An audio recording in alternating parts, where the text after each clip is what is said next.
আল্লাহ পাক রব্বুল আলামিন বলেন, দুনিয়ার মধ্যে তোমাদেরকে আমি ব্যবধান বানাই নাই, একটা কারণ অবশ্যই আছে।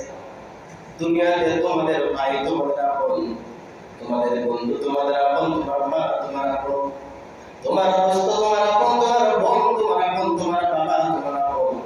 আজকে যদি মসজিদের মাইকে বলা হয় বরাত পেয়ে যাবার নিবাসী অমুক ব্যক্তির ছিল, অমুক ব্যক্তি আর দুনিয়ার মধ্যে নাই, আপন বলতে দুনিয়ার মধ্যে আপনার ভাই আপন ছিল, আপনার বোন আপন ছিল, বসে থাকলে বলবেন যে আজ পর্যন্ত যদি আপনার মরণ হয়ে যায়, কাল থেকে আপনার আপন বলতে আর কেউ থাকবে নাকি? কেউ থাকবে? আপন বলতে দুনিয়ার মধ্যে কেউ থাকবে না। এ দুনিয়ার মধ্যে আপন বলতে আমার ভাই নয়, আমার বন্ধু নয়।